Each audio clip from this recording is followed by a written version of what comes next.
Queridos amigos, sejam todos bem-vindos uma vez mais ao seu canal de notícias, política, críticas e análises. No vídeo de hoje trago um recorte de uma notícia absurda, porém com uma análise preciosa e crítica. Vamos reagir juntos a essa matéria? Aqui a gente está falando de uma história de uma parlamentar que levanta a bandeira das relações homoafetivas, da transformação de gênero, do reconhecimento da identidade, de quem a pessoa se autodeclara ser, como ela se autodeclara, né? Do ponto de vista de gênero, de orientação sexual, é outra coisa. A gente está falando aqui se a pessoa se vê como homem ou como uma mulher.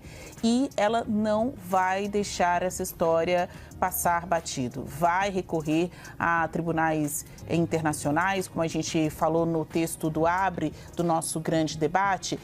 Para o grande público, isso pode gerar um questionamento sobre os efeitos práticos de uma ação como essa, né? De uma parlamentar brasileira contra os Estados Unidos. Então, agora eu pergunto para os senhores, pode ter resultado esse processo de Erika Hilton contra o governo americano? Coppola. Provavelmente não, Basília, porque como foi comentado en passant pelo meu estimado debatedor, os Estados Unidos da América não são signatários de alguns dos órgãos multilaterais citados aí pelo Dr. Zé Eduardo. Portanto, esses órgãos não têm jurisdição sobre os Estados Unidos da América. Outra coisa muito importante, as duas principais repúblicas constitucionais que inspiraram todo o sistema de liberdades civis consideram o conceito de mulher atrelado à realidade biológica genética. E isso, como eu coloquei no meu argumento inicial, é uma questão de critério. Ao contrário do que disse o Dr. Zé Eduardo, a pessoa nos Estados Unidos da América ou no Reino Unido, ela tem sim o direito de se autodeterminar, mas ela não tem o direito de determinar a realidade biológica que a identifica pelo Estado. Ou seja, em outras palavras, você pode ter a autoimagem que você quiser sobre si próprio, mas isso não altera a sua realidade genética. E isso tem sérias implicações. Por exemplo, o respeito ao direito das mulheres no âmbito dos esportes. Por exemplo, o respeito aos direitos das mulheres no âmbito previdenciário, de aposentadoria. O respeito aos direitos das mulheres em uma série de questões sociais, inclusive de segurança, para acessar lugares restritos a mulheres biológicas, por razões físicas. É sobre isso que nós estamos falando, sobre a proteção de direito das mulheres e a proteção de objeção de consciência. Eu, por exemplo, como telespectador percebeu, me refiro à senhora Erika Hilton no feminino. Essa é uma opção minha. Faço isso essencialmente por empatia, é como ela gosta de ser tratada. Agora, será que o Estado tem o direito de impor a mim a forma de tratá-la?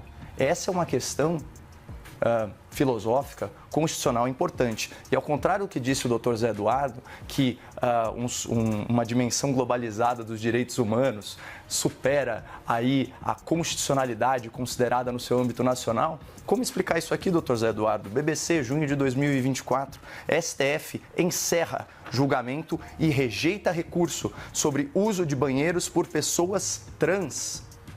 O que isso significa?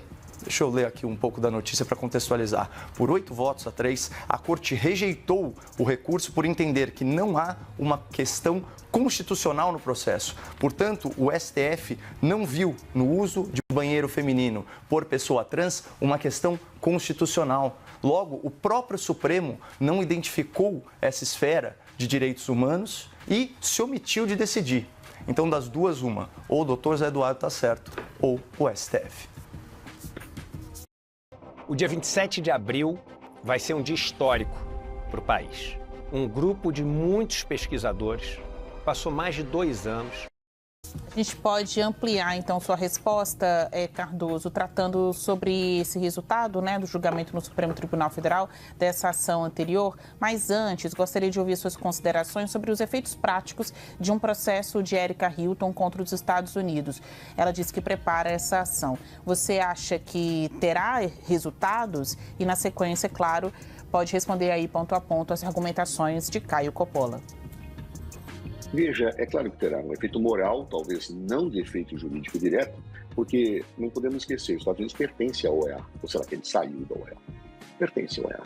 A Corte Internacional de Direitos Humanos se aplica, sim, à OEA, pertence a ela.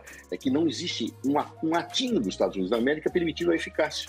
Mas ele vai submeter uma situação moral vexatória diante da Corte Internacional de Direitos Humanos. Então, há efeito moral? Sim. Em segundo lugar, passando agora ao ponto, eu pediria que nós lêssemos a decisão que o Caio leu com maior atenção. Porque o Supremo Tribunal Federal disse que não era questão constitucional, por quê? Porque há uma jurisprudência que fala que eu não posso ter efeitos reflexos de constitucionalidade quando a questão é tratada no plano infralegal. Foi só por isso que o Supremo decidiu isso. Ou seja, ele exige uma infração direta à Constituição. Se a lei já trata desse assunto, o Supremo tem uma jurisprudência defensiva que fala que eu não posso apreciar. Ele não examinou o mérito da constitucionalidade, cara. Ele examinou que não era caso de cabimento recursal. Muito diferente do ponto de vista jurídico, se você me permite. Outro aspecto que considero também muito importante relativamente a essa questão. Há uma diferença não só jurídica, mas semântica entre autoidentificação e autodeterminação. Entre autoimagem e autodeterminação. Autoimagem é a imagem que eu tenho de mim. Isso é uma coisa. Autodeterminação, aliás, a língua portuguesa bem diz, é o direito que eu tenho de determinar algo para os outros. Autodeterminação para a sociedade, para os estados. O que é reconhecido pela Corte Internacional de Direitos Humanos, pelo Sistema Internacional de Direitos Humanos, é o direito de autodeterminação. Então, autoimagem, por favor, cada um tem o seu. Eu posso me achar lindo, inteligente, isso é outra coisa. Agora, autodeterminação é outra coisa. É o direito que eu tenho de determinar. É isto que é o direito humano. Então, eu não posso dizer que basta eu me achar que está... Não! Eu tenho que ter o direito de determinar o meu gênero. E é isto que as regras internacionais estabelecem. Isso é indiscutível.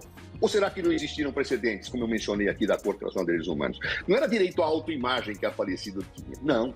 Era o direito que tinha perante o governo hondurenho de ser reconhecida como mulher ao ser enterrada. E foi punida Honduras, como vários países vêm sofrendo consequências em face disso pela Corte Internacional de Direitos Humanos. Então, vamos ser sinceros, isso é uma realidade clara e indiscutível.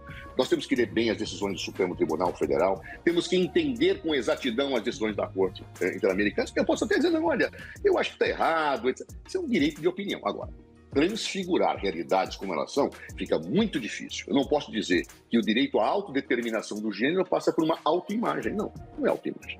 Completamente diferente. Eu não posso dizer que não existam regras colocadas nos direitos humanos consensados entre os órgãos do Sistema Internacional de Direitos Humanos. Está consensado. Se a Inglaterra agora seguir outro caminho, precisa da União Europeia, isso é uma coisa que nós temos que analisar o que acontece com a Inglaterra. Triste que aconteça na Inglaterra. Mas são democracias constitucionais. Bem, a primeira democracia constitucional foi a dos Estados Unidos da América, cuja Constituição veio em 1787. E sob a égide dessa Constituição, Basília, muitos negros foram discriminados. Havia discriminação racial. Havia situações deploráveis de racismo nos Estados Unidos sob esta mesma Constituição desse Estado constitucional. Ou seja, parece que os Estados Unidos regride sob a batuta imperial de Donald Trump. Vamos oferecer um pouco de contexto aqui para os nossos telespectadores. A deputada Erika Hilton, do PSOL, nasceu com sexo biológico masculino correspondente aos genes XY. Contudo, ela se identifica como mulher e é reconhecida publicamente como uma mulher transgênero. Bom, qual a polêmica? Ao renovar o seu visto para os Estados Unidos, a parlamentar foi classificada como homem. Sentiu-se constrangida e estuda ingressar com uma ação internacional contra o governo americano. E aí fica a questão, será que esse fato é suficiente para que o Brasil inicie um embate diplomático? Vamos lá. Os Estados Unidos da América, como você sabe, são uma república constitucional governada por autoridades eleitas. O atual presidente americano, votado pela maioria da população, fez campanha prometendo impedir que pessoas que nasceram com sexo masculino participassem das ligas femininas de esporte. Ele também prometeu banir cirurgias, banir tratamentos de redesignação sexual em crianças e adolescentes e abolir a chamada ideologia de gênero das políticas públicas federais. Dito e feito. No seu discurso de posse, Donald Trump afirmou: a partir de hoje, será a política oficial do governo dos Estados Unidos que haverá apenas 2 gêneros, masculino e feminino. Fecha aspas. Ato contínuo, o presidente americano assinou uma ordem executiva com o seguinte título: defendendo mulheres do extremismo da ideologia de gênero e restaurando a verdade biológica no governo federal. Esse documento afirma o seguinte: minha administração defenderá o direito das mulheres e protegerá a liberdade de consciência usando linguagem e políticas claras e precisas que reconheçam que as mulheres são biologicamente mulheres e os homens são biologicamente homens. No item 2A, essa ordem executiva esclarece: sexo não é sinônimo e não inclui o conceito de identidade de gênero. Ou seja, pessoal, para o governo americano, não importa a sua autopercepção, mas sim a sua realidade genética. E goste ou não, é um critério científico e objetivo. Já o Brasil preferiu adotar um critério social e subjetivo. Por aqui, o que prevalece é a autoimagem declarada da pessoa. É por isso que aqui no Brasil, se uma pessoa afirmar que uma mulher trans é, na verdade, um homem e se recusar a tratá-la como mulher, essa pessoa pode ficar exposta a uma ação judicial. Mas será que todas as outras democracias concordam com esse critério brasileiro? A resposta é não. A Suprema Corte do Reino Unido decidiu hoje mesmo sobre essa matéria. Aspas.